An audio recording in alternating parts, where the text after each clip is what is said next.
Hello and welcome to the Westchester Knicks post-game wrap-up. I'm Ian Sacks, joined by Antonio Coppola. The Westchester Knicks pulling out an 85-78 win over the Idaho Stampede to move to 5-0 on the season. Antonio, the Knicks, another down-to-the-wire victory, but they come out on top again. How are they able to do it? Well, Ian, they came out on top. This one came down to the wire, but the first half was real sloppy. The Knicks turned the ball over 13 times, but what really carried them through was their defense. They held Idaho to just 33% in the field, which allowed them to keep the score close and pull through in that second half.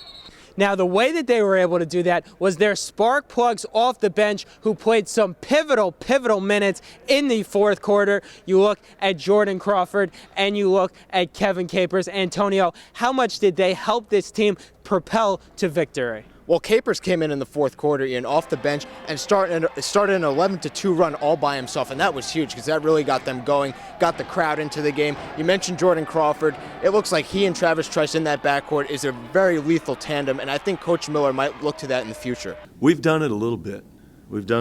I think, Jordan Crawford has, he had 10 points, he had 3 assists, but I think, a lot of what he does maybe didn't show up in the box score, but it equates to helping your team win. Antonio, you mentioned Travis Trice leading the way tonight with 19 points. He's really stepped up for the Knicks in the absence of DeJuan Summers, who went down with a season-ending injury. How big is that loss? Well, it's huge, Ian. I mean, you can't say enough about DeJuan Summers. He was putting up double-doubles night in and night out. You mentioned the injury, torn Achilles, done for the year. Travis Trice, we saw him step in tonight, score those 19 points. He really led the way for the Knicks, and I think that he's one of those guys that you can look at in Coach Miller's case and say he can lead the way, he can be the guy. But in the end, it's going to have to be a collective effort. Guys like Crawford, Sean Marshall, Capers off the bench, they're all going to need to find a way to come into these games and find ways to put points on the board and keep the team competitive.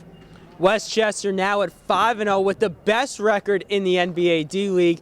And Antonio, point blank, how do they keep rolling throughout the rest of the season? Well, again, Ian, it's going to have to be a collective effort. When you lose a guy like DeJuan Summers, it's going to impact the team. I mean, he was their leading scorer. So, down the stretch, Coach Miller's going to have to, switch some guys, switch some schemes, lineups. Everything is going to have to change just a little bit. We put a small team on the floor. We were going to have to play that way to kind of cover ourselves up. And, that's part of the early season. We're learning what we can do with combinations. And so it was something tonight just out of necessity. We had to try it. But I think the Knicks are going to find a way. They're going to keep playing that tenacious defense. Antetokounmpo is also playing some great D. We haven't mentioned him.